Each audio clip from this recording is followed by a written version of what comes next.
Telespettatrici e telespettatori di Antenna 3, buona giornata, ben ritrovati con la prima edizione dei TG di Antenna 3. Noi cominciamo subito con la cronaca dalla provincia di Treviso con gli aggiornamenti per quanto riguarda la sparatoria di lunedì mattina a Chiarano. È ancora caccia all'uomo che ha aggredito il genero davanti alla gelateria, all'ingresso della gelateria Irina e Giulia nel centro appunto del paese. I carabinieri sono comunque riusciti a recuperare nelle ultime ore l'arma dell'aggressione e anche l'auto del fuggitivo che continua comunque a essere ricercato. Ci sono comunque delle novità. In collegamento abbiamo il nostro Christian Arboit che ci aggiorna con il comandante del reparto operativo dei carabinieri di Treviso, tenente colonnello Stefano Mazzanti. Sentiamo.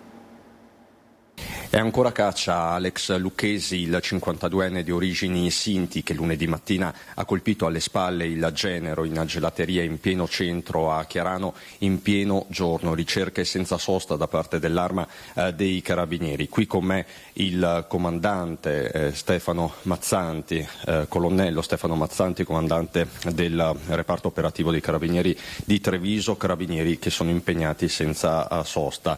Vi state concentrando su che zone in particolare, comandante? Allora, non abbiamo ancora un'idea precisa, nel senso che stiamo facendo le ricerche a largo raggio partendo da un punto che è quello appunto di San Donà di Piave, dove sono stati fermati il figlio e la compagna di quest'ultimo, dove poi abbiamo recuperato la pistola, che è quella che presumibilmente è stata utilizzata per commettere il reato. Ecco, un'evidenza, sembra un'evidenza quella che il Lucchesi ha preso il treno alla stazione di San Donà di Piave in direzione Mestre.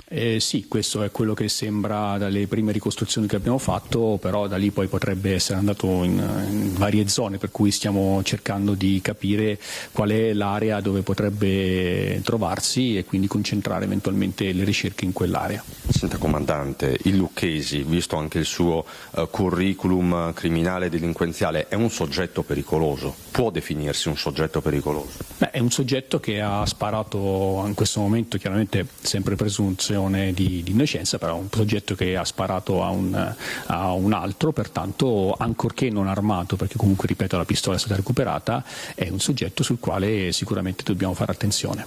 E che, non so se si può dire, si è messo in contatto con i familiari negli ultimi giorni? No, su questo non possiamo dire niente, chiaramente manteniamo il riservo perché comunque è strettamente collegato alle indagini.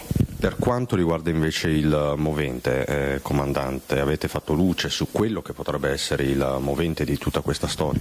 No, il movente potrebbe essere, come riferiscono anche i familiari, uno screzio che c'è stato nei giorni precedenti, ma su questa natura dello screzio dobbiamo ancora fare degli approfondimenti perché non è ancora chiaro da cosa derivi questo litigio che poi ha provocato questa reazione. Potrebbe essere quindi un banale screzio? Sì, al momento viene descritto così e su questo ci stiamo concentrando. E ci sono anche delle analisi del RIS in corso? Beh, certo, la pistola sarà mandata poi al RIS per fare gli approfondimenti sia sui proiettili che sono stati ritrovati sia su tutto quello che riguarda le analisi balistiche. L'identikit del Lucchesi è stato diramato, immagino, a tutte le armi territoriali? Beh, sì, stiamo cercando anche con l'arma territoriale nostra e anche con le altre forze di polizia, sono state allertate appunto per la ricerca di questo soggetto. Ed intanto da Susegana lo sfogo della moglie della vittima e figlia appunto dell'aggressore in fuga.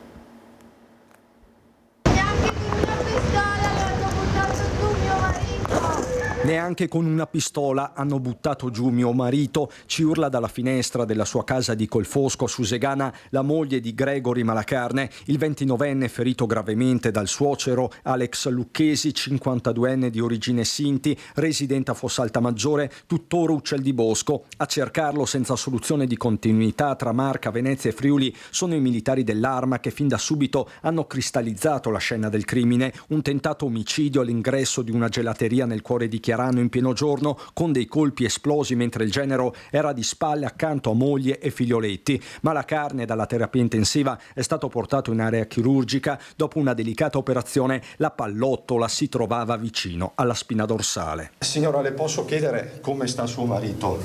Mio marito sta benissimo. Ma lei adesso... Fiore, mio marito sta benissimo. Mentre la caccia al 52enne pregiudicato per rapine, furti e aperta potrebbe essersi nascosto da amici e parenti, nei guai seri sono finiti il figlio Donovan Locato e la compagna di quest'ultimo, Deborah Polato, pordenonese, 52 anni. I due sono stati fermati grazie al sistema Targa System mentre si trovavano tra San Donaice e Salto, il primo a bordo della Seat rossa usata dal padre per l'agguato, la seconda su una Fiat Panda di sua proprietà, al cui interno è stata ritrovata una pistola Glock con matricola a brasa perfettamente compatibile con quella usata da Lucchesi. La donna è stata arrestata per porto abusivo d'arma, su entrambi il sospetto, quasi una certezza di favoreggiamento a vario titolo, e bossoli di calibro 9 sono stati rinvenuti anche all'esterno della casa di Colfosco, dove la furia di Alex Lucchesi sarebbe iniziata la notte prima dell'imboscata alla gelateria.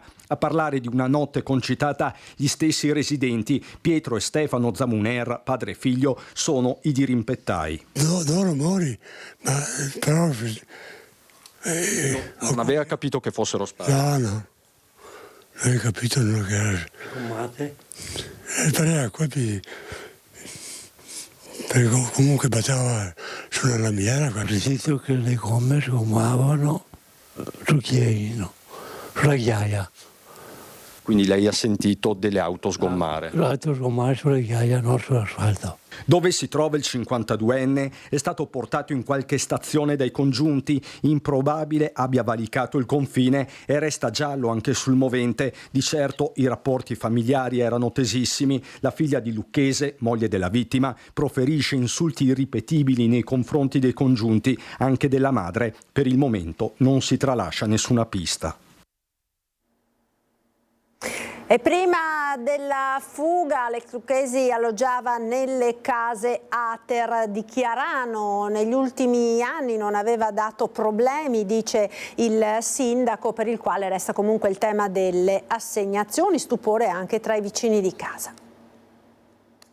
Ovviamente i nostri servizi sociali sono a disposizione di chi ha bisogno, la famiglia sta cercando di avere lavoro e quindi la nostra assistente sociale sta seguendo su un percorso. Era e tuttora è seguito dai servizi sociali del comune di Chiarano Alex Lucchesi, il 52enne di origini sinti pregiudicato che ha sparato al genero nella gelateria del centro per poi darsi alla macchia. Gli assistenti hanno anche in carico la moglie e il figlio di Lucchesi che con lui abitano negli appartamenti dell'Ater messi a disposizione in via Montegrappa nella frazione di Fossalta Maggiore. Ma sono residenti da qualche anno, sì, potrei dire da oltre 5 anni. Arco temporale in cui, assicura il sindaco, non c'erano stati episodi violenti o preoccupanti. Assolutamente, persona tranquilla, anzi qualche volta si vede o si vedeva in giro a portare a spasso anche il cane e quindi persona tutto sommato ordinaria, ecco. Stupore anche tra i condomini, così un vicino di casa. Sorpreso, cioè non mi aspettavo una cosa del genere. Perché mai aveva dato segnali? Sì, appunto. C'è poi un altro punto su cui si esprime il primo cittadino e riguarda i criteri per l'assegnazione delle case Ater. Dobbiamo decidere se vogliamo essere inclusivi per tutti quanti o da un determinato punto di vista, che potrebbe essere anche il mio, fare una selezione da chi deve entrare nella comunità o chi deve rimanere fuori dalla comunità. Intanto il bar Teatro dell'Agguato ha osservato il giorno di riposo settimanale nelle immagini della videosorveglianza le sequenze della tragedia sfiorata con i residenti increduli di fronte a tanta violenza. Non occorre andare al cinema, sala cinematografica, basta. Ma non so, è un posto abbastanza tranquillo, diciamo, non so. La cronaca cronaca, ora rapine e aggressioni a Mestre, le indagini dei carabinieri che hanno eseguito 5 ordinanze di custodia cautelare. I fatti avvenuti tra Natale e gennaio nell'area di Via Piave della stazione di Mestre. Per tutti i dettagli ci colleghiamo con la nostra Ilaria Marchiori. Buongiorno Ilaria, a te. Sì, buongiorno a te Marta, buongiorno ai nostri telespettatori. Ci troviamo proprio qui in Via Piave perché appunto sono stati arrestati dai carabinieri della Norma ben 5 persone, o meglio 3 dei 5 indagati sono stati portati in carcere, poi è stato notificato invece il provvedimento agli altri 2 responsabili, tutti a vario titolo, di rapina aggravata, all'uso delle armi e lesioni personali aggravate. Questo per episodi commessi tra dicembre e uno all'inizio dell'anno, quindi a gennaio. Addirittura in un caso hanno minacciato una persona con un pitbull che l'ha aggredito ad un fianco. In un altro caso invece c'è stato l'uso del coltello. Qui insieme a noi però c'è una delle cittadine più attive di Via Piave. Abbiamo Giovanna Luzzi del coordinamento cittadini del quartiere Piave. Benvenuta Giovanna. Allora, ogni tanto, insomma, anche qui in Via Piave arriva una buona notizia. Sì, decisamente sì, è piacevole. Tra l'altro ci siamo anche incontrati con la passeggiata che ha fatto la commissione. Noi siamo arrivati anche noi in 3 del coordinamento perché volevamo in ogni caso parlare, salutare il prefetto e il questore, perché devo dire le cose si vedono. Cioè loro secondo me stanno facendo un gran bel lavoro onestamente. Cioè, ecco, quindi i segnali ci sono. Allora, come zona rossa sicuramente gli arresti che io sto monitorando, perché magari bisogna avere anche un po' più di esperienza, cerco di averla, e vedo che sono tutti fatti con raziocinio, cioè viene fatta una bella azione di controllo per arrivare al finale, quindi si notano queste cose, io le noto, poi magari a tanti cittadini può sfuggire, però si vedono queste cose, va bene. Zona rossa è utile, anzi direi che adesso per il carnevale però se venisse continuata sarebbe perfetta, perché ha dato due grossi cambiamenti.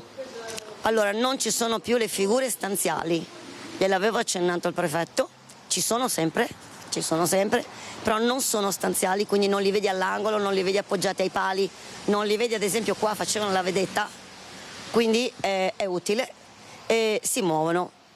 Ce ne sono, si vedono, li conosciamo, ci sono ancora, si muovono, escono fuori probabilmente un po' di più, intorno alle 9, 8:30, 9, 10 li vedi. C'è un bel gruppetto di tunisini che si muove.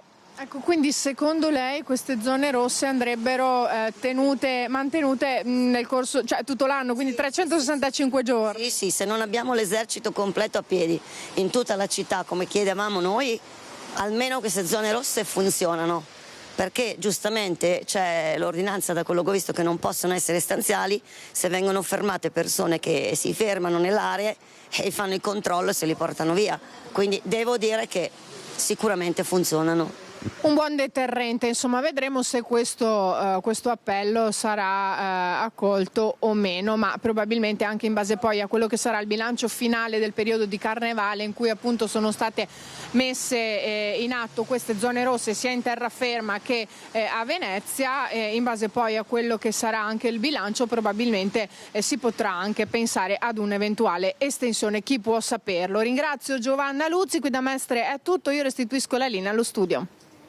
Grazie Ilaria Marchiori, noi andiamo ora a Padova, a quasi 6 mesi dalla morte di Chiara Iaconis, la giovane colpita da una statuetta alla testa caduta da un palazzo mentre si trovava in vacanza a Napoli. Si attende la verità che potrebbe arrivare con la fine delle indagini. In diretta da Padova ci aggiorna Valentina Visentin con Cristian Roque Allende. A te Valentina, buongiorno.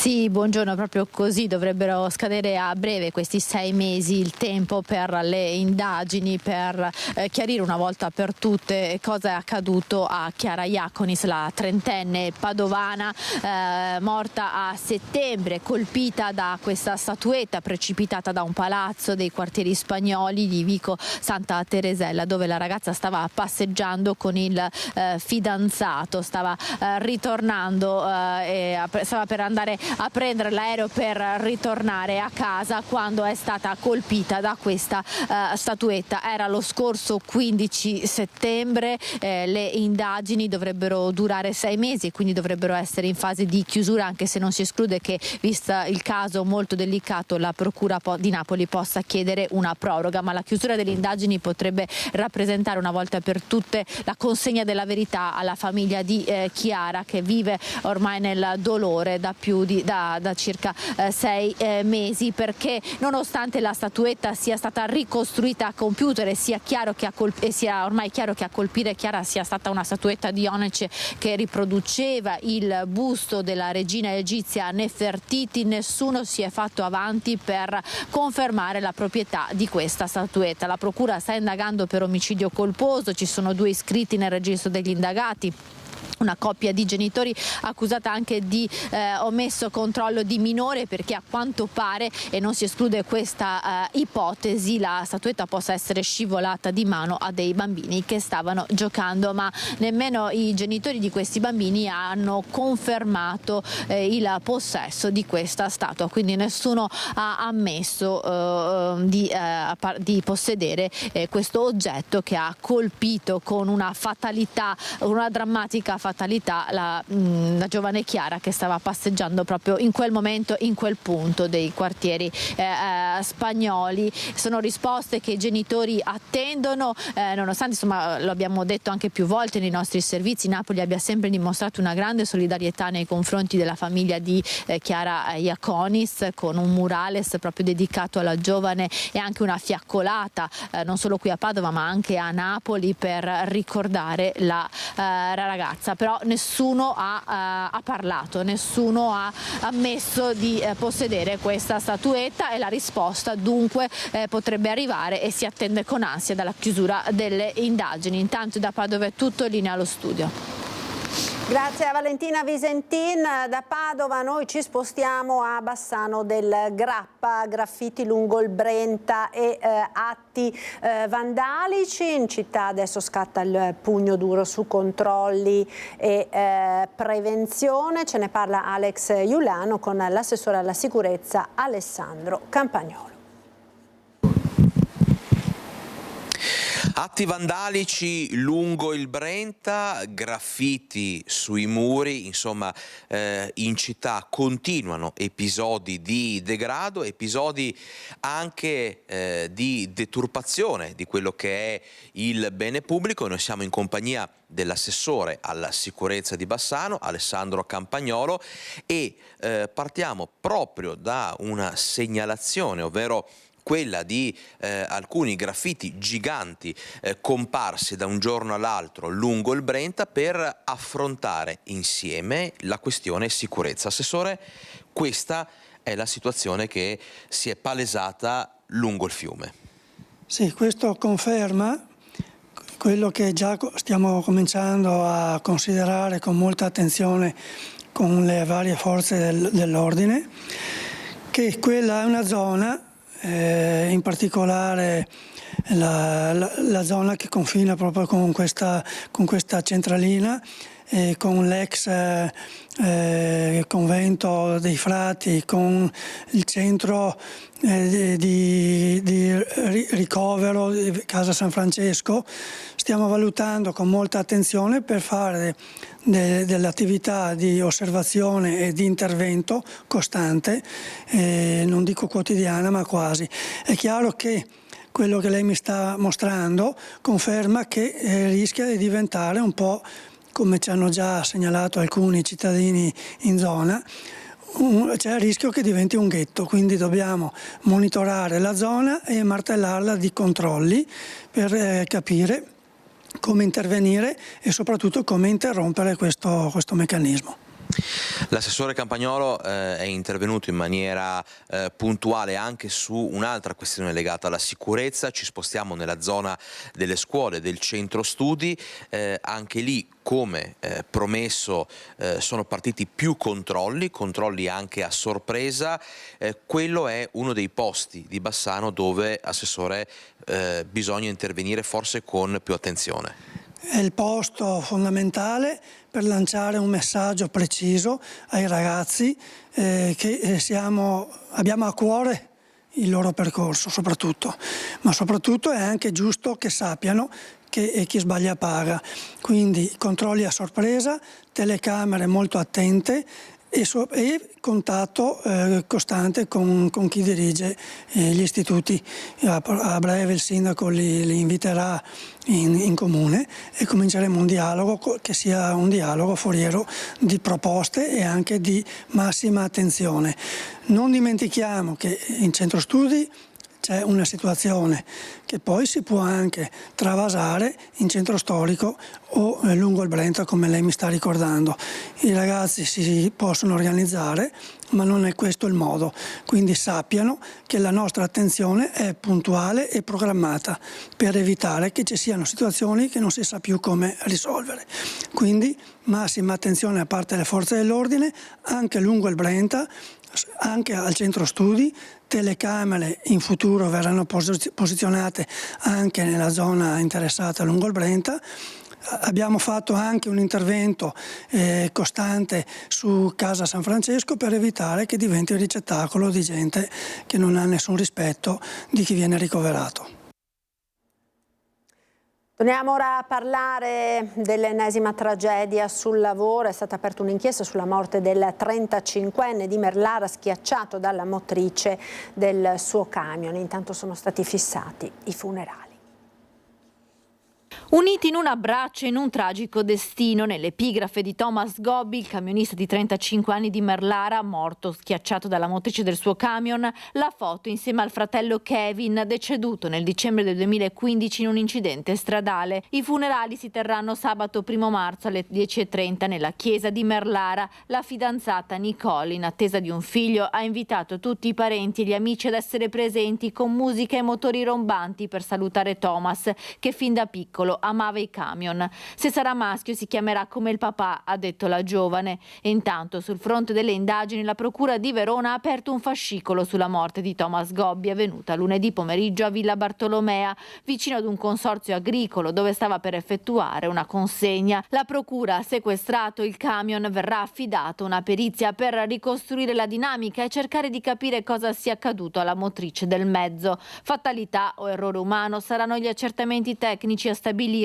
Thomas Gobbi aveva accostato il camion e aveva sollevato la motrice per verificare un possibile guasto, ma mentre stava cercando di controllare si è abbassata all'improvviso, schiacciandolo senza lasciargli scampo.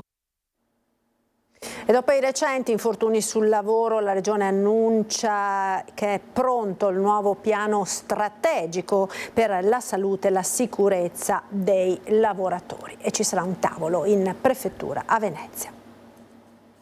Domani saremo all'incontro col prefetto che ha risposto positivamente alla nostra richiesta. L'11 marzo andremo in Consiglio regionale. Non possiamo più ascoltare parole di cordoglio, parole di attenzione nei confronti del lavoro quando ci sono gli incidenti mortali, quando lavoratrici e lavoratori muoiono al lavoro. 2 incidenti mortali solo nell'ultimo mese nella nostra provincia. Venezia maglia nera che non riesce a garantire salute e sicurezza nei posti di lavoro. Come sindacato, come CGIL non abbiamo alcuna intenzione di stare a guardare. Mentre il 44enne residente a Casier resta ricoverato in gravi condizioni al centro Grandi Ustionati di Padova dopo essere rimasto folgorato mentre lavorava a Quarto d'Altino su una cabina elettrica, sindacati e politica si mobilitano. Solo pochi giorni prima un 21enne ha perso la vita mentre lavorava in un cantiere a Sottomarina. Deve diventare una priorità la sicurezza, però va coltivata nel senso che bisogna fare anche investimenti, bisogna investire di più in sicurezza, bisogna anche punire fortemente chi non rispetta le norme perché ci sono anche casi dove purtroppo imprenditori per ridurre i costi tagliano i costi sulla sicurezza. Dobbiamo tutti quanti impegnarci a cercare di rendere la questione della sicurezza una priorità. Intanto la Regione annuncia che è pronto e andrà in giunta la prossima settimana il nuovo piano strategico regionale del Veneto per la salute e la sicurezza sul lavoro, risultato di un'attività di approfondimento svolta sia con le parti datoriali che con i sindacati, al fine di predisporre un documento condiviso che, in continuità con i piani strategici degli anni scorsi, metta in primo piano la sicurezza sui luoghi di lavoro.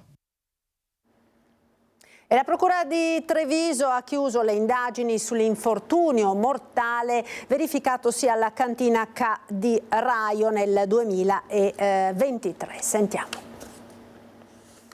Diverse le violazioni riscontrate. Il pubblico ministero, Giovanni Valmassoi, ha chiuso le indagini e si appresta a chiedere il rinvio a giudizio. A 2 anni e mezzo dall'infortunio mortale dovrà rispondere di omicidio colposo la fondatrice legale rappresentante dell'azienda vitivinicola K di Raio, Sandra De Giusti. Il grave incidente era avvenuto il 14 settembre 2023. La vittima, Marco Bettolini, 46 anni, enologo di Bassano, che era entrato nell'autoclave dove c'era del vino per salvare il collega Alberto Pin, 31enne, di Cordignano, già all'interno. Il dramma si è consumato in poco tempo. Per 2 volte la vittima aveva tentato di aiutare l'amico. Poi era calato il silenzio. All'arrivo dei soccorritori Pin era grave ma ancora vivo, nulla da fare invece per il 46enne. Nella cantina di San Paolo di Piave si era consumato l'ennesimo infortunio mortale sul lavoro. Le indagini dei carabinieri avevano ricostruito la tragedia grazie anche ad un video di una telecamera di sorveglianza che aveva inquadrato il luogo dell'incidente e quello che era accaduto in quei drammatici istanti.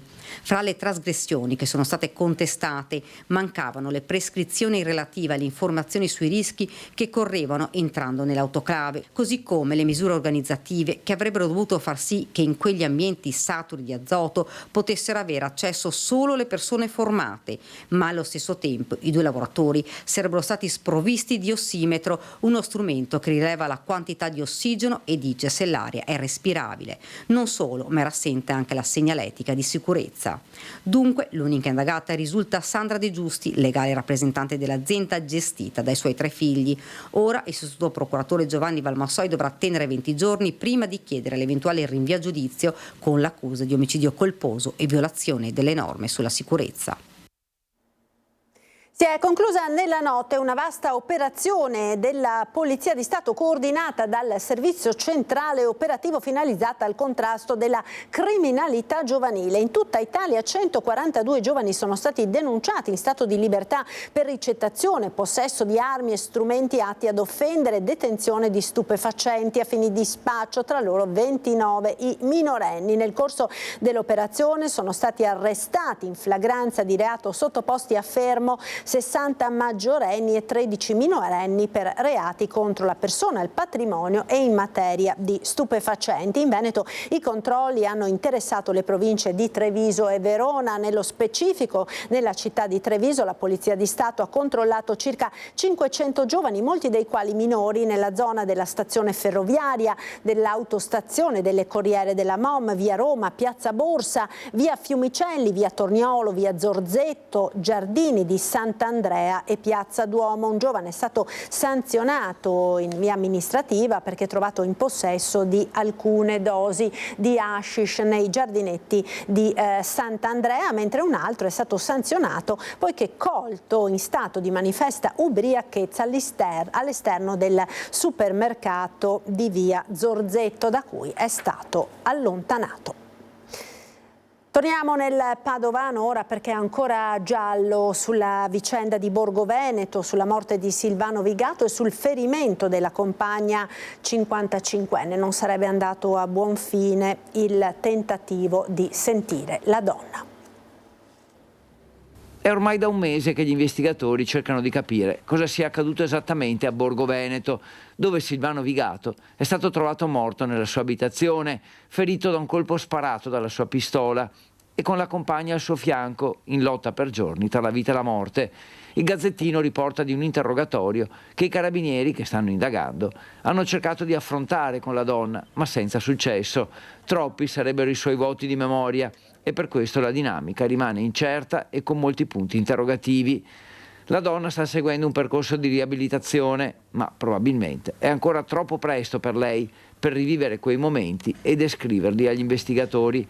Una delle ipotesi emerse nelle indagini è quella che Vigato abbia provato ad uccidere la donna e, credendola morta, si sia tolto la vita sparandosi. Un giallo che sembra però lontano dalla soluzione, almeno fino a quando non si potrà ripartire dalla versione della 55enne, le cui condizioni sono comunque in via di miglioramento.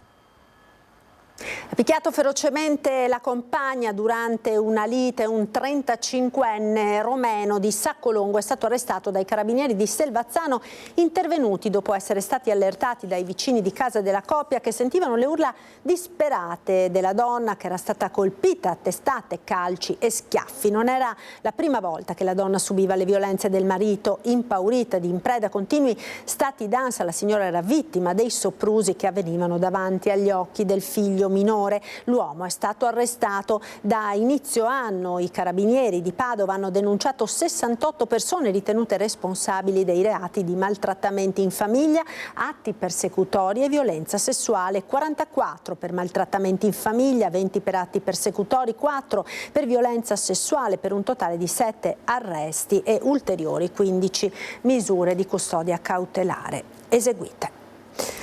Saranno celebrati a Belluno i funerali della piccola Afra Occhiere, la bimba di 4 anni morta nel terribile incidente sulla Lemagna accaduto domenica. La data non è ancora stata fissata in attesa del nulla osta della magistratura. Le tapparelle ancora abbassate, le biciclettine che fino a lunedì giacevano a terra pronte per essere nuovamente inforcate sono state sistemate in ordine, una a poca distanza dall'altra. Il silenzio pervade ogni centimetro del cortile dove il vociare dei bambini di Mavis e William Occhiere era familiare e faceva compagnia. Il lutto ha segnato il quartiere di Levego a Belluno. Si piange la morte di Afra, la piccola di casa, intelligente, bella come una bambola, e si fatica ad andare avanti. William Occhiere risponde con un filo di voce al telefono. Anche oggi il bollettino medico dei figli ricoverati al Cafoncello di Treviso è pesante. Mia moglie sta bene, adesso siamo in pronto super controllo. Ho un'altra animazione, quello più grande. Sì. Quello di 9 anni sono in pediatra, quello di 7 anni sono in terapia intensiva. Dall'ULS 2 l'ultimo aggiornamento è del primo pomeriggio. La bimba di 9 anni è uscita dalla prognosi riservata ed è ricoverata in ambiente non intensivo. Il bimbo di 6 è stabile, ma la prognosi resta riservata e il ricovero prosegue in terapia intensiva. La maggiore, di 23 anni, è in prognosi riservata ed è ricoverata in area chirurgica. Si attende il nulla osta della magistratura per la restituzione della salma della piccola Afra alla famiglia. Quindi il funerale lo farete qui a Belluno? Sì, noi siamo già contattati un'agenzia di funerali a Belluno. La fede non vacilla, sorregge la famiglia Occhiere. Papà William è vicepastore della Chiesa evangelica. La sua famiglia domenica mattina era diretta al rito tradizionale del giorno di festa che si tiene nella chiesa di Arcade, nel Trevigiano, dove Mavis e i suoi figli non sono mai arrivati. Adesso veramente io non penso niente, perché devi guardare quello in viva prima. Dipendente infedele ruba scarpe di lusso dall'azienda in cui lavora, denunciato 60enne di Noventa, padovana. I carabinieri gli hanno trovato in garage 30 paia di scarpe da donna firmate Louis Vuitton, l'azienda per cui lavorava a Fiesto d'Artico nel Veneziano. Guai per un 60enne dipendente del famoso brand francese residente a Noventa Padovana. L'indagine è partita da una denuncia dell'azienda. Il responsabile dello stabilimento aveva notato ammanchi di scarpe per un valore di più di 1.000 euro al paio. Gli investigatori hanno concentrato le indagini sui dipendenti. Dopo aver raccolto numerose prove a carico del 60enne, la procura ha dato il via libera alla perquisizione in casa dell'uomo, dove sono state trovate le calzature di lusso sparite dall'azienda, un bottino del valore di 30.000 euro. L'uomo è stato così denunciato per furto aggravato e rischia anche un licenziamento per giusta causa. Sfrecciare per le vie di Villa del Conte su un monopattino truccato non è stata un'idea geniale per un 27enne egiziano fermato dagli agenti di polizia locale del Campo San Pierese. 80 km all'ora. Questa è la velocità a cui è stato pizzicato un 27enne di origini egiziane a bordo di un monopattino a Villa del Conte, nell'Alta Padovana, dagli agenti della polizia locale della Federazione del Campo San Pierese. Sabato scorso, durante un normale controllo, i vigili hanno visto arrivare il giovane sul suo veicolo a 2 ruote ad una velocità folle, ben oltre i 25 km all'ora previsti dal nuovo codice della strada. Dalle prime verifiche è emerso che il mezzo è stato modificato per raggiungere alte velocità. Il monopattino è stato sequestrato. Ora l'incauto guidatore riceverà una multa che da tabellario è compresa tra i 200 e gli 800 euro. Ci fermiamo ora per qualche istante di pubblicità, linea alla regia, ci rivediamo tra poco con tutti gli aggiornamenti e le notizie di cronaca di oggi.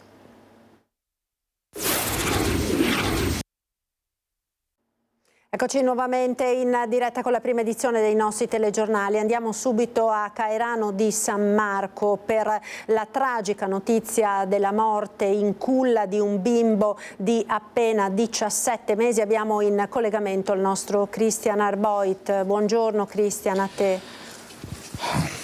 Buongiorno Marta, anche da parte di Nicoletta Rizzetto. Siamo con mamma Daniela e appunto stiamo registrando il suo dolore, non potrebbe essere altrimenti dopo quello che è successo lunedì mattina con la morte di questo piccolo di 17 mesi, Justin Valentin. Mamma Daniela era con lui in quel momento. Daniela, se la sente di raccontarci cosa è successo. Allora, io faccio la diretta solo per le mamme. Solo per le mamme, perché è successo a me, ma non voglio che succedano anche agli altri. Quando sono piccoli, 6 mesi, 8-9 mesi, capisci meglio che ci può stare che muoiono nel sonno, quando sai che non hanno tanto movimento. Ma quando a 18 mesi perdi un bambino nel sonno, un bambino vivace, un bambino che salta, che si alza, scende dal letto da solo, cambia posizione in tanti modi da solo, allora fai più fatica a capire. Io alle mamme dico: controllateli sempre. Se loro hanno bisogno di stare in braccio a voi, lasciate le faccende e prendeteli in braccio, tenetevi il più possibile. E insomma, è successo che alle 6:30 si è svegliato, chiedeva del papà, gli ho detto il papà non è là perché è andato al lavoro e il fratellino che dorme là. Poi abbiamo svegliato il fratellino, hanno giocato perché di solito giocavano al mattino, una gioia sentirli sempre giocare. Poi lui si è svuotato una cassetta di giocattoli e si è messo dentro, che faceva sempre questa cosa. Siamo usciti, ho portato il figlio più grande a scuola, siamo tornati, l'ho rimesso a dormire perché era questo l'orario, se si svegliava presto quando tornavamo da scuola voleva dormire, mangiare il latte e dormire, e insomma si è addormentato a pancia in su, pancia in giù col sederino in su, e l'ho coperto. Poi sono andata, l'ho tolto il piumino, l'ho lasciato perché faceva caldo. Poi quando sono andata a controllarlo, non so, 15-20 minuti saranno stati mentre ho fatto le faccende di casa, aspirare, insomma lavare i pavimenti. Era pancia in giù, col visetto, insomma. Ho aspettato un po', ho visto che non scende, non viene in cucina, sono andata di nuovo a vedere. Quando l'ho girato era tutto bianco e insomma. E non respirava? Secondo me no, non respirava perché era tutto bianco. E allora lì signora Daniela ha chiamato i soccorsi? Sì, che sono venuti subito e probabilmente già non c'era niente da fare, però ringrazio perché non hanno voluto dirmi subito che non c'è niente da fare, ma hanno provato tanto a risuscitarlo. Un bambino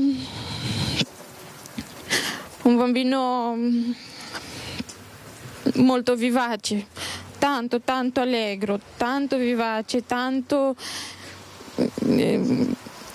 col fratellino insieme, che giocavano sempre, ogni sera era un spettacolo, in casa nostra ogni sera era uno spettacolo, sempre cose diverse, sempre giochi diversi, era una gioia guardarli.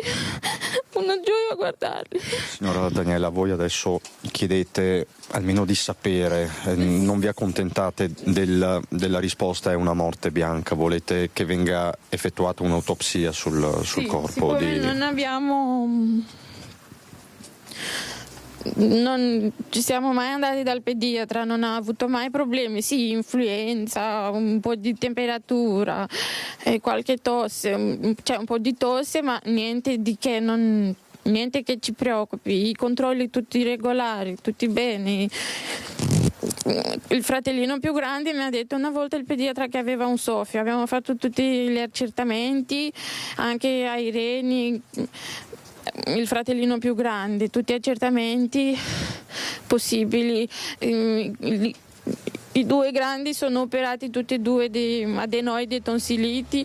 Cioè una mamma capisce quando il figlio bisogna portarlo dal dottore, no? Ma con lui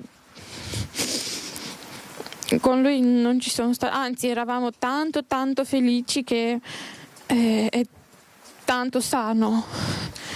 Signora Daniela, grazie per aver condiviso questi suoi pensieri. Quello che c'è scritto sul giornale non è vero, perché noi non abbiamo fatto colazione e lui non dormiva nella culla, io non ho una culla in casa, lui dormiva con me, solo con me. Da quando è nato non ho voluto neanche mio marito che dormisse con noi, perché insomma una mamma sente il suo bambino, no? Magari il bimbo dormiva con lei, era sì, nel lettone. Ma tutti e tre sono dormiti con me fino a 5 anni. Lui è dormito con me, dormiva con me ogni sera e io l'ho messo a dormire nel letto, non nella culla, e non abbiamo fatto colazione, dopo l'ho messo a dormire nella culla e poi sono andata via di casa. Non è vero. L'allarme lei l'ha lanciato a che ora? Non lo so, alle 9:30, 10 meno, verso le 10 comunque, sì. Grazie. Questi comunque sono ovviamente dettagli, resta una richiesta forte. Che controllino sempre, anche a 2 anni, anche a 3 anni, che li controllino sempre. E quando posso, insomma, stare lì con loro in braccio, tenerli sempre in braccio, che non succeda agli altri. Signora Daniela, grazie. Possiamo fare di più, ma... Marta, da Carano di San Marco è tutto, ti restituisco la linea con Nicoletta Rizzetto. Ecco, grazie naturalmente a mamma Daniela, a tutta la sua famiglia, la nostra vicinanza a fronte di una tragedia così dolorosa. Ci spostiamo ora nel Vicentino, dove una donna incinta è stata investita sulle strisce pedonali. È accaduto in corso San Felice, in città. Fortunatamente la donna è rimasta ferita leggermente, ma il caso allarma i residenti che puntano il dito contro l'eccessiva velocità delle auto che transitano in questa strada. Sentiamo. Ho saputo dell'incidente, ma però diciamo che ci vorrebbe un po' qualcosa che potesse rallentare anche per la clientela, diciamo, che attraversa, stia più attenta, ma anche l'automobilista che stia più attento alla velocità che sta percorrendo. Attenzione soprattutto che siamo vicini alle scuole anche. Che succede in questo viale? Insomma, è un viale pericoloso secondo lei? Allora, qui nella pista di Monza troviamo delle belle sorprese in tutti i momenti. Allora, c'è chi passa con il cane in braccio guidando la macchina, spesso con il telefonino, quasi sempre con l'auricolare, e poi c'è anche un problema eventualmente di velocità e di non osservanza di quelle che sono le segnaletiche, sia orizzontali che verticali, e la mancanza soprattutto di rispetto nei riguardi degli altri. È pazzesco, proprio non si può attraversare assolutamente.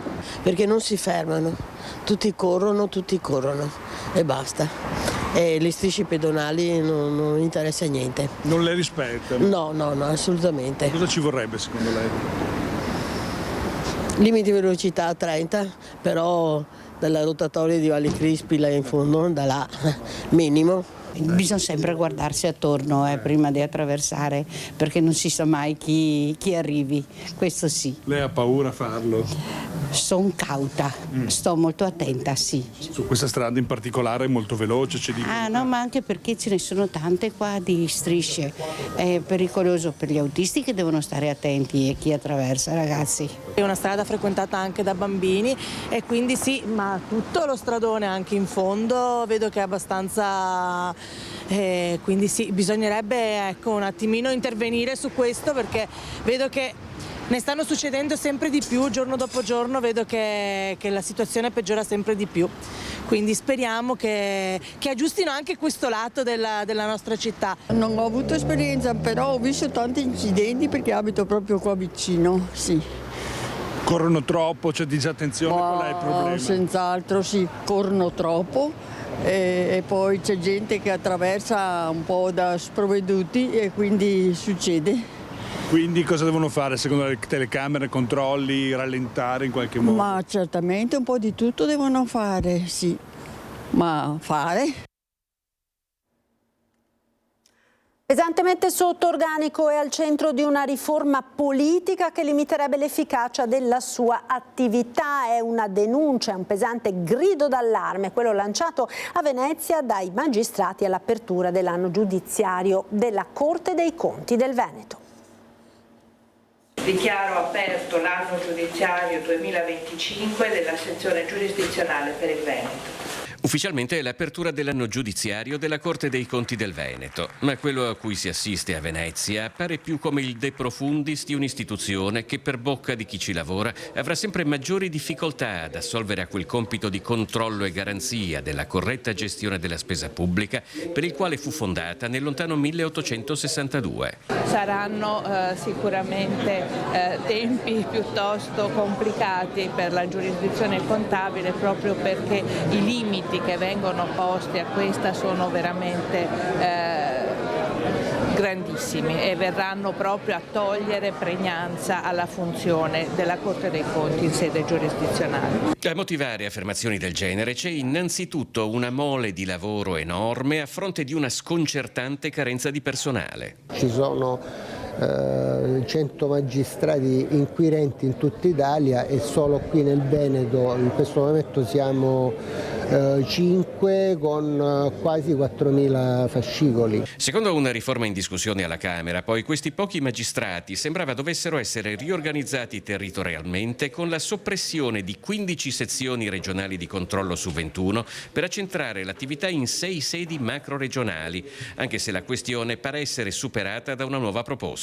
Ci sarebbero queste procure territoriali sostanzialmente dipendenti da Roma, che anche quelle, come dire, tolgono al territorio un ufficio che è radicato da più di 30 anni e francamente forse non è una buona idea. Pur con questo spettro all'orizzonte, a Venezia si parla ovviamente anche di tematiche più locali, come l'appalto di realizzazione delle prime paratie del Mose, l'ipotesi di corruzione nella vendita di beni del patrimonio comunale veneziano nell'inchiesta Palude, questioni riguardanti la superstrada pedemontana o le Olimpiadi di Milano Cortina. Cominciamo col dire che sono tanti amministratori e tante persone oneste che si comportano, diciamo, con legalità e con fatica portano avanti magari opere che sono veramente difficoltose. Se c'è qualcuno che si comporta male va punito, punto e basta.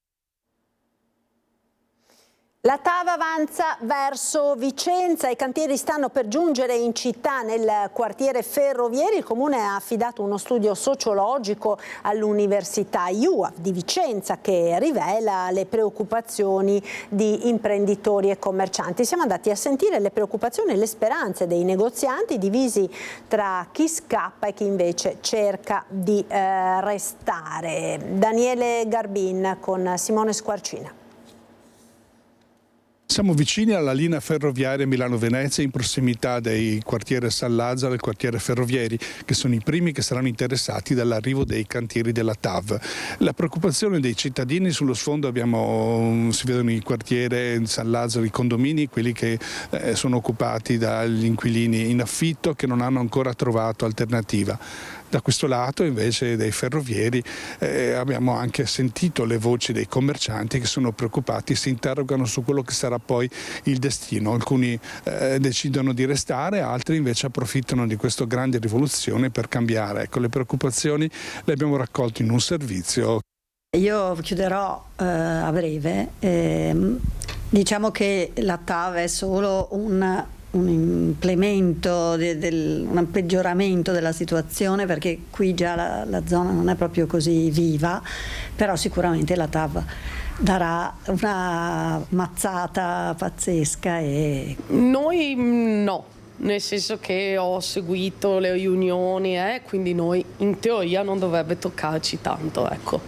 Quindi, per il quartiere? Per il quartiere sicuramente sarà un bel casino, sicuramente porterà confusione e casino. Beh, io per quanto riguarda la TAV sono contento che finalmente si cominci il raddoppio ferroviario fino a Vicenza e spero anche fino a Padova. Non ho grosse preoccupazioni perché diciamo che il quartiere ferrovieri può trarne vantaggio sicuramente per la riconnessione con il resto della città.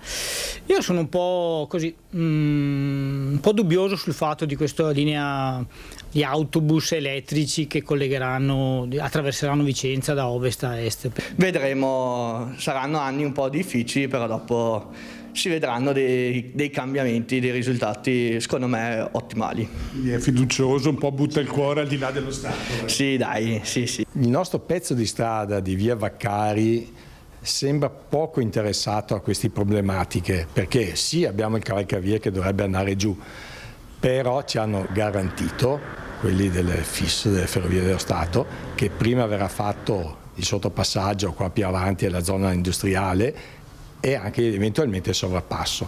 Bisogna che i lavori partano, così ci rendiamo conto della situazione come va a finire, perché qua molti commercianti sono indecisi sul da farsi, cosa fare, perché se qua vengono a passare cambio continuamente, siamo rovinati noi qua. Non questo rischio. Esatto, noi siamo rovinati, perché dopo non lavoriamo più. Ancora cronaca, la Marca bersagliata dai ladri. Nelle ultime ore svaligiato l'appartamento di un giocatore del Benetton Rugby e a Quinto la villetta della vedova dell'imprenditore Elio Ciabatti. La donna si rivolge al ladro: erano i ricordi di mio marito, non svenderli, riportameli, ci mettiamo d'accordo. Anche l'abitazione di Matthew Gallagher, giocatore del Benetton Rugby e della Nazionale, è nel mirino dei ladri che da mesi stanno flagellando la Marca. I ladri hanno scassinato la porta dell'appartamento del giocatore rovistando nelle stanze, rubando soldi e preziosi. Indagano i carabinieri. Militari dell'Arma, ai quali ha presentato denuncia anche Luciana Fregonese di Quinto di Treviso. I malviventi sono entrati nella notte tra domenica e lunedì nella villetta dove vive, nel centro del paese, praticando un foro su una finestra. La signora dormiva e non ha sentito nulla, la porta della camera da letto chiusa dall'interno proprio per timore dei ladri. I banditi hanno rovistato nelle altre stanze della casa, riuscendo a trovare in una borsa diversi gioielli per un valore di circa 50.000 euro, oltre a parecchia bigiotteria, forse scambiata per oro. La donna è la vedova del noto imprenditore Elio Ciabatti, patron della Cabox, mancato 6 anni fa. Erano i regali che mio marito mi ha fatto in tanti anni di matrimonio, racconta, senza voler essere ripresa dalla telecamera. E quei gioielli, un anello in particolare, erano dei ricordi con un grande valore affettivo. Per questo la signora ha lanciato un appello sui social proprio al ladro: riporta le mie cose, non svenderle, ci mettiamo d'accordo. Quelle cose io non le troverò più in nessun negozio e averle perse è un grande dolore. Ladri che stanno bersagliando anche i comuni vicentini di Colceresa e Pianezze, che tornano a vivere l'incubo. Vediamo. 4 furti nell'ultimo weekend, oltre 10 da inizio anno. Colcerese e Pianezze tornano a vivere l'incubo dei ladri che colpiscono principalmente all'imbrunire, anche se in casa ci sono persone, e che hanno 2 obiettivi precisi: denaro in contanti e gioielli. Abbiamo constatato una ripartenza di questi episodi proprio in queste settimane, sia a Colceresa sia nel comune di Pianezza, tra l'altro più o meno nelle stesse zone, quindi via Villa, via Roma, via Pilastro, poi a Pianezza ad esempio so che è stata colpita via Sandri. Insomma è preoccupante perché insomma abbiamo chiuso il 2024 con un dato preoccupante, sembrava insomma che l'emergenza fosse finita, ma negli ultimi giorni sono ricominciati questi episodi.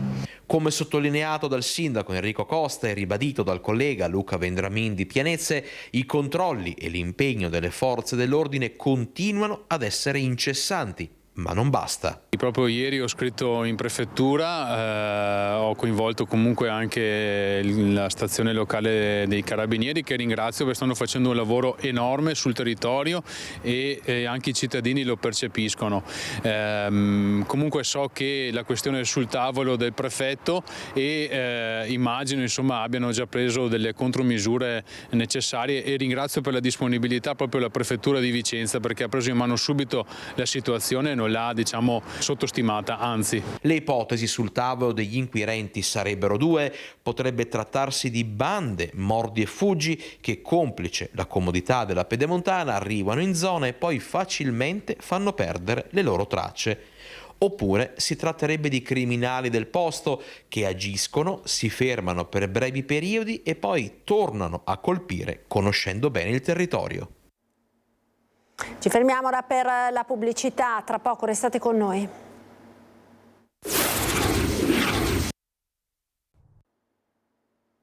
Eccoci, siamo nuovamente in diretta con la prima edizione dei nostri telegiornali. Apriamo ora una pagina dedicata alla cultura. Abbiamo in collegamento, e la ringrazio per essere con noi, la scrittrice padovana Adriana Angoletta. Buongiorno, grazie per essere con noi. Buongiorno, grazie a voi. Benvenuta.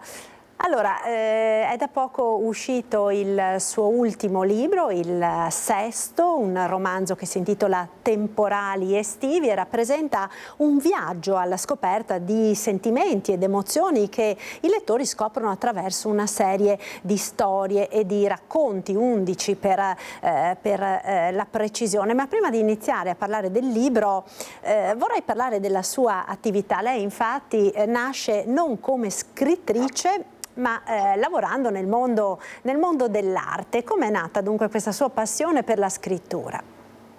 Sì, io nasco come storica dell'arte e ho organizzato oltre 100 mostre in 30 anni di attività in tutta Italia, e dalla storia dell'arte ho avuto molto, è stata un'esperienza molto bella, molto lunga, e dopo 30 anni ho deciso di chiudere la porta delle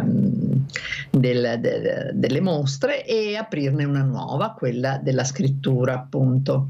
E mi è sempre piaciuto scrivere fin da piccola, ho cominciato con il primo romanzo, ho visto che bene o male suscitava abbastanza interesse nel pubblico, quindi sono andata avanti e adesso non mi fermo. Ecco, la sua esperienza di vita, come questa sua esperienza precedente nel mondo dell'arte, in che modo hanno influenzato la sua scrittura? Ma l'hanno influenzata perché ogni tipo di arte prevede una sensibilità particolare. Tutte le arti, diciamo, sono emotive, scatenano emozioni, quindi sia quando facevo le mostre mi godevo i quadri e vivevo in un ambiente insomma molto stimolante, scrivendo invece le emozioni le racconto, quindi cerco di indagare l'animo umano perché mi piace far capire al lettore che oltre al mondo fisico, oltre al nostro fisico, esiste, abbiamo anche un mondo, diciamo, interiore, un mondo che riguarda sentimenti, sensazioni, emozioni, che è altrettanto importante quanto quello fisico. A me piace descriverlo, ecco. Peraltro Riccardo, che è il protagonista del suo ultimo romanzo, Temporali estivi appunto, è un personaggio complesso, la sua vita si trova ad una svolta proprio grazie alla lettura di alcuni racconti, quindi c'è anche questo ruolo, no, della letteratura e della scrittura che entra nel personaggio protagonista del romanzo. Sì, Riccardo è il protagonista della storia, che poi comprende gli 11 racconti, riceve questi racconti da uno sconosciuto tramite un'email. Li riceve e lui, da uomo rude, da uomo non rude, da uomo realista, pragmatico e molto razionale, con la lettura dei racconti, io amo dire la frase, ammorbidisce il suo cuore, cioè capisce che non ha mai considerato abbastanza importanti quelle emozioni, quelle sensazioni, la sfera di quello che succede dentro di noi, piuttosto di quei fatti che sono la vita reale. E piano piano non è che la lettura lo cambi, però modifica il suo modo di vedere le cose. Ecco, nel romanzo, ne accennava lei poco fa, c'è anche appunto molto spazio ai sentimenti, molto spazio alle emozioni, e ognuno di questi 11 racconti si focalizza appunto su un'emozione, su un sentimento. Sì, esatto. Ho cercato di focalizzare l'attenzione del lettore perché in ogni racconto trovasse un sentimento o uno stato d'animo o un evento che tutti noi proviamo, abbiamo provato nella vita o proveremo. Quindi troviamo l'amore, troviamo il riscatto morale, troviamo purtroppo anche la morte di un genitore piuttosto che di un amico, troviamo l'abbandono che può essere tra uomo e donna, può essere tra varie categorie di persone, troviamo la rabbia. E ogni racconto, diciamo, la storia di ogni racconto ruota intorno a un sentimento nel quale tutti i lettori si possono ritrovare. Temporali estivi, da dove nasce questo titolo? Nasce dal fatto che i racconti sono brevi e intensi come i temporali che vengono d'estate, quindi è la natura dei racconti. Allora, lei l'abbiamo presentata in apertura di questo collegamento, scrittrice padovana, ma con un legame fortissimo con la montagna, con Cortina, con l'Ampezzo, insomma, di dove è originaria la sua famiglia. Che spazio ha quindi la montagna nella sua vita e ovviamente nella sua scrittura? La montagna è sempre stata presente nella mia vita perché appunto i miei genitori sono nati in montagna, e a Cortina ho mezzo paese di parenti, sono tutti lì, ho la casa, sono stata fortunata perché è un posto meraviglioso, è la conca più bella del mondo e le Dolomiti sono le montagne più belle del mondo, come poi ha decretato anche l'UNESCO. Ma io ho avuto un rapporto proprio viscerale da quando sono piccola. Da quando ho 5 anni io cammino tra quelle montagne, ho sciato tra quelle montagne e devo dire che è stato mio padre ad avvicinarmi e a trasmettermi l'amore per loro e in tutte le stagioni, e poi mi sono anche sposata e anche mio marito ha avuto grande importanza nel continuare a frequentare la montagna, Cortina, e a godere di tutto quello che dà, e dà tanto. E che spazio ha, e se è così, insomma, come ha influenzato la sua scrittura? L'ha influenzata perché la montagna ha dei valori che mi ha trasmesso, prima di tutto la tenacia, la voglia di provare, la capacità di avere pazienza, di affrontare, diciamo, dei rischi, delle situazioni anche non piacevoli. Mio padre mi ha allevata dicendo sempre che non ci si doveva lamentare, non si doveva avere freddo, non si doveva avere caldo, non si doveva avere nessun, diciamo, non bisognava essere deboli, ecco. Mi ha insegnato a essere forte, e io con i libri farò quello che si fa in montagna quando si vuole arrivare in cima, un passo dopo l'altro, piano, lentamente, ma salendo sempre verso la vetta. Quindi non posso che chiederle quali sono gli altri progetti che ha nel cassetto. Progetti nel cassetto ne ho diversi, un altro romanzo che sto scrivendo, è completamente diverso, con un argomento dove dentro c'è sempre la montagna, però è un argomento, diciamo, è un racconto unico, ecco, non ci sono le storie come in temporali estivi. E poi ho in progetto un libro fotografico molto bello che dovrebbe uscire entro l'anno. Io scriverò i testi e ci sarà chi farà l'impianto fotografico, il servizio fotografico, ma soprattutto il mio romanzo, diciamo, vedrà la luce, diciamo, fra 5-6 mesi, ecco. Ho buttato giù la prima stesura. Io non mi fermo, poi vediamo come va. Allora io la ringrazio davvero per essere stata con noi. Temporali estivi, l'ultima fatica di Adriana Angoletta, scrittrice padovana, ma insomma l'abbiamo sentito con questo fortissimo legame con tutta la nostra terra veneta, in particolare con la montagna. Grazie ancora, buona giornata e buon lavoro. Io ringrazio voi e chi ha ascoltato. Grazie mille. Grazie ancora.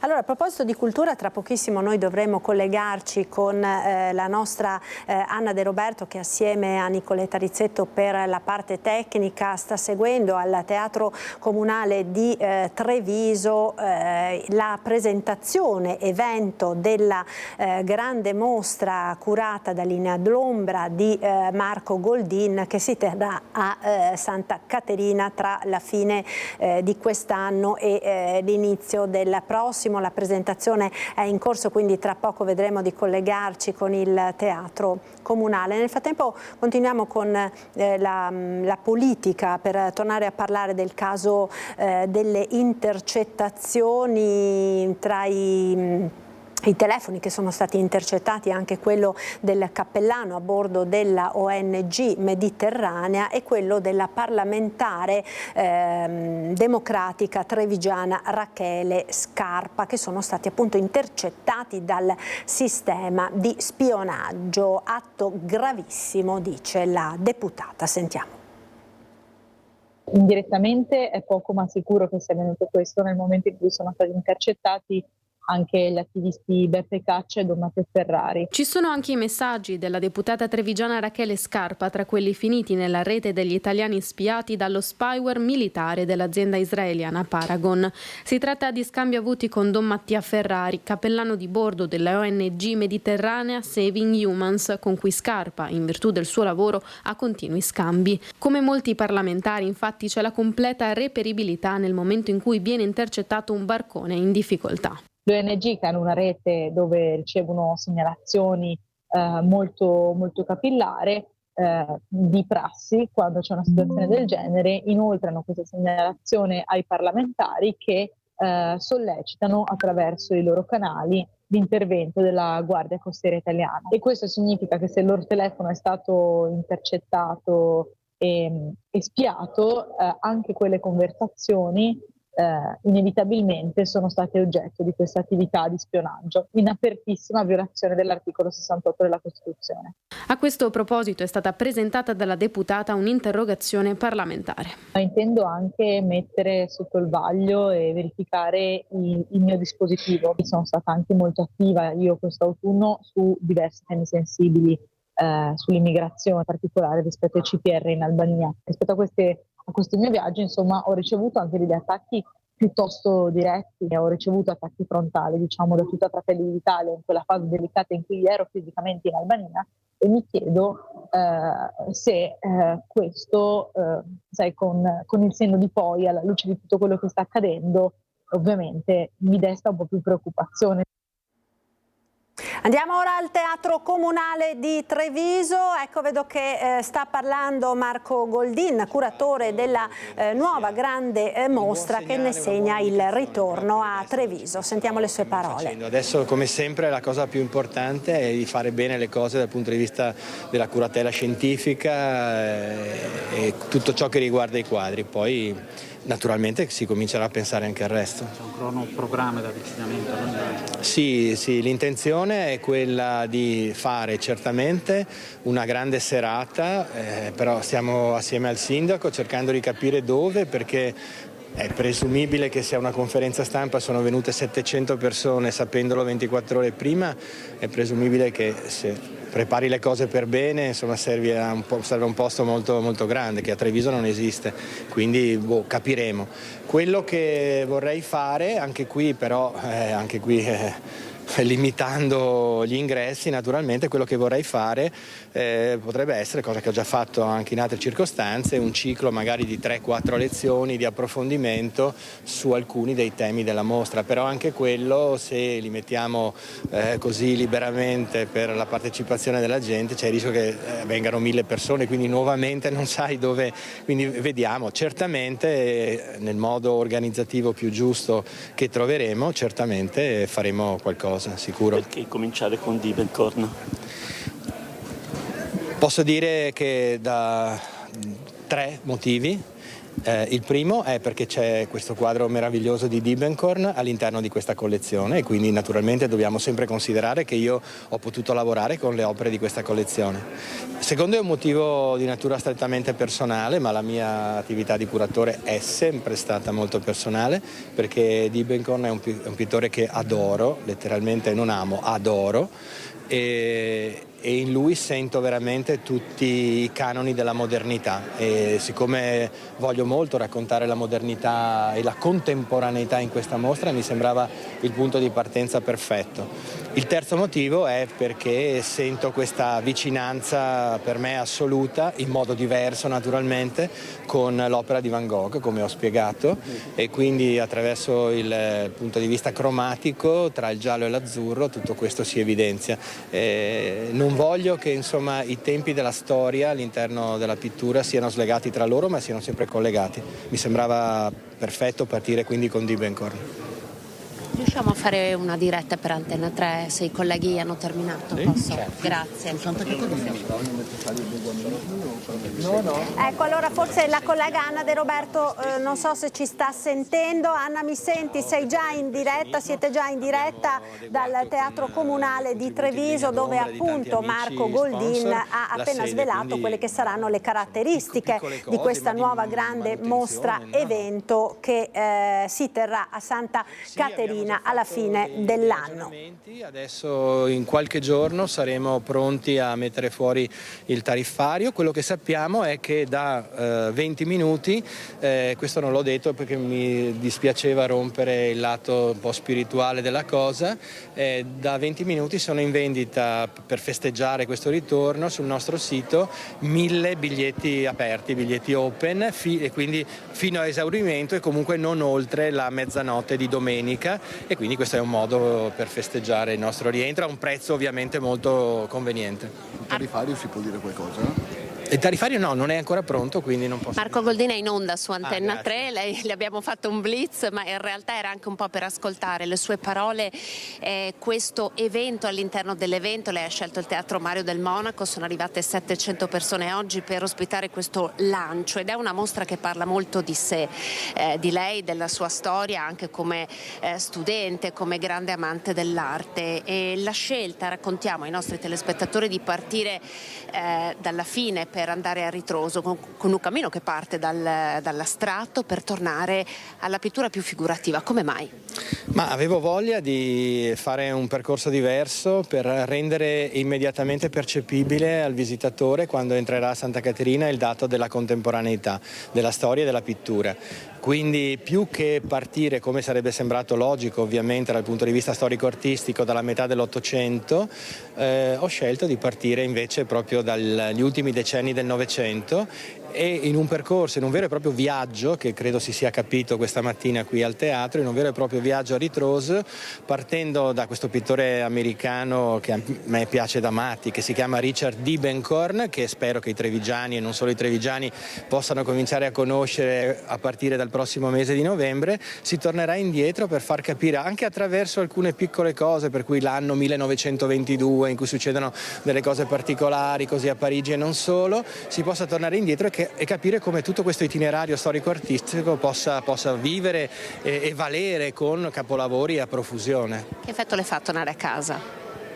È sempre un bel effetto per una persona molto sentimentale come sono io, e quindi no, è molto bello, e davvero aver convocato una conferenza stampa 24 ore fa e avere riempito di 700 persone il teatro, per me è una cosa che non mi sarei mai aspettato, poi la pioggia e tutto, quindi veramente incredibile. È stato carino all'inizio, no, della conferenza stampa, quando anche lo stesso sindaco Mario Conte ha detto: non abbiamo litigato con Marco Goldin, hanno provato a, come dire, sviscerare qualche retroscena in merito magari alle tante polemiche che possono essere apparse sui giornali. Qual è la verità?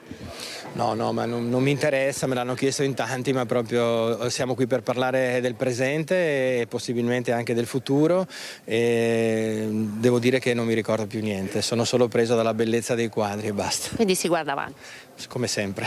Grazie Marco Goldin, grazie. Allora, da Teatro Mario del Monaco è tutto, avete sentito cosa ha detto, e poi è stata una lezione magistralis davvero molto interessante, perché sono state presentate una ventina di opere delle 61 che saranno presenti a Museo Santa Caterina.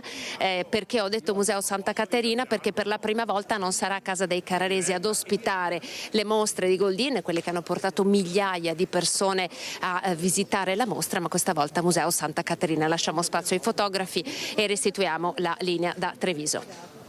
Grazie Anna De Roberto, con la collaborazione tecnica di Nicoletta Rizzetto. Noi ora andiamo a Belluno per il sopralluogo della delegazione del CIO ieri al cantiere di Ronco a Cortina, dove si sta appunto realizzando la nuova pista olimpica da bob, slittino e skeleton.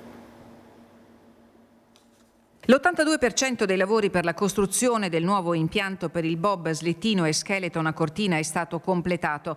La parte restante sarà pronta per la fine di marzo, e già gli atleti delle federazioni internazionali delle specialità stanno affilando le lame per i test di preomologazione. La data fissata è quella del 24 marzo prossimo. Prima toccherà agli slittinisti e poi a seguire i campioni del bob e dello skeleton a testare la pista. Ma già si sa che l'entusiasmo è alle stelle. Al sopralluogo di 20 giorni fa, Karl Damian, coordinatore tecnico della FISI per la disciplina dello slittino, Armin Zögler, ex campione cannibale della specialità, e l'olimpionico Walter Pleitner ai nostri microfoni non avevano trattenuto l'emozione. Sarà la pista più bella intorno al mondo, vedrà. La pista è bellissima, secondo me. Secondo me diventa una pista una dei migliori del mondo. Entro questa settimana si procederà alla prima ghiacciatura di alcuni tratti della pista, che dovrà essere tassativamente completata entro il prossimo 15 marzo.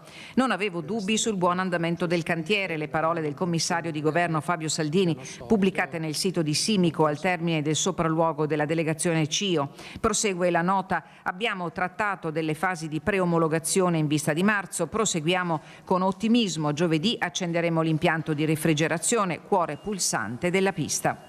Accantonati ma solo temporaneamente i patemi d'animo causati dal presunto sabotaggio durante la prima serata di giovedì scorso, oggi è stato il tema della sicurezza, regolarità e qualità del lavoro nei cantieri delle opere e delle infrastrutture legate ai Giochi 2026 al centro di una intesa sottoscritta al Viminale, perché pare di capire che il rischio di situazioni di opacità e illiceità continuino ad essere dietro l'angolo, e per la capo del gabinetto del Viminale, prefetta Maria Teresa Sempreviva, è necessario affrontare eventi così importanti come le Olimpiadi Milano-Cortina con i giusti anticorpi. Siamo nelle giornate ormai clou del Carnevale, domani giovedì grasso, tutto pronto anche in Veneto, a Venezia, per l'invasione del giovedì grasso, poi del fine settimana e la grande chiusura del martedì grasso. Intanto Antonia Sauter apre alle telecamere il suo atelier da sogno in piazza San Marco per ammirare le bellezze delle sue creazioni. Vediamole insieme. Elemento che non deve mancare è sicuramente la capacità di andare al di là degli schemi. Questo è perché questo è il Carnevale, un po' la trasgressione. Questo deve essere l'approccio per entrare nel Carnevale dedicato a Giacomo Casanova, parola della grande stilista veneziana ideatrice del ballo del Doge e delle serate al Casino Antonia Sauter.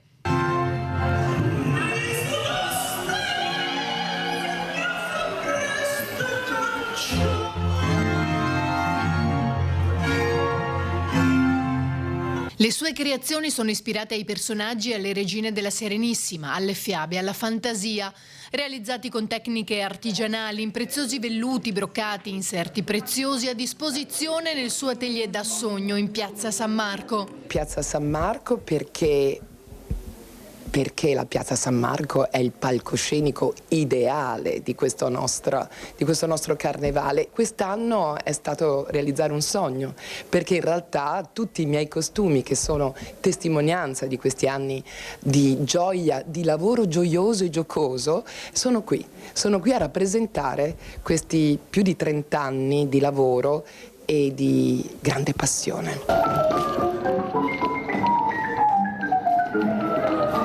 Sabato, nella splendida location della Scuola Grande della Misericordia, il sogno del Carnevale andrà in scena il ballo del Doge, il primo in maschera che ha riportato in auge l'atmosfera sfarzosa dell'aristocrazia veneziana durante la Serenissima, giunto alla 32esima edizione. Quest'anno ho messo in scena la mia ossessione. Perché?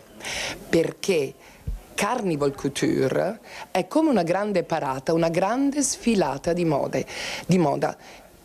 Il grande valore del Carnevale è proprio questo, tutto il lavoro che c'è dietro, perché mi piace far capire al mondo, mostrare al mondo che noi in fatto di Carnevale siamo davvero i migliori.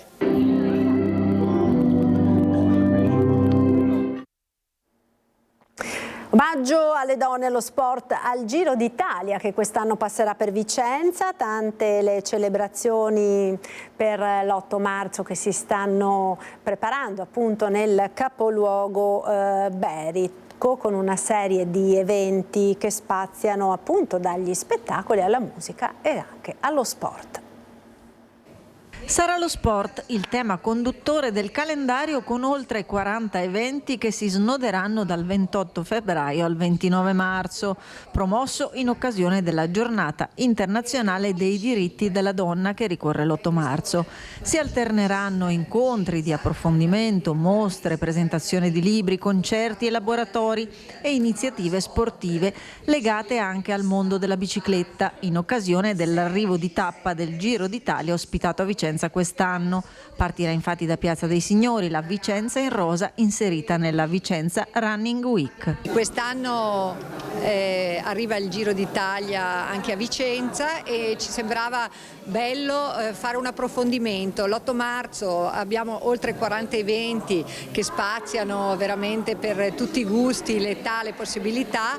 Invitiamo a leggerli tutti, a partecipare, però ci sembrava allo stesso tempo bello cominciare ad approfondire, perché anche lo sport è un tema in cui le donne hanno raggiunto risultati, ma c'è ancora sempre molto lavoro da fare sui compensi, gli sponsor, i luoghi adatti o meno adatti, i manager, le manager, ecco, quindi ci sembrava bello dare anche questa possibilità quest'anno, approfondire il tema per l'8 marzo delle donne nello sport. E prima di chiudere questa edizione vi ricordo l'appuntamento questa sera su Antenna 3 con il grande calcio che torna in diretta, in esclusiva sulla nostra emittente, con le semifinali di Coppa del Re, i protagonisti più grandi campioni del calcio spagnolo. Dopo lo spettacolare 4-4 tra Barcellona e Atletico Madrid, questa sera alle 21:30 in diretta la sfida tra Real Sociedad e Real Madrid. Un appuntamento dunque da non perdere stasera su Antenna 3 dalle 21:30. È tutto dunque per questa edizione, grazie per essere stati con noi. Subito dopo la sigla vi ricordo come sempre l'appuntamento con il nostro meteo e le previsioni del tempo per le prossime ore sul nord-est. Buon pomeriggio.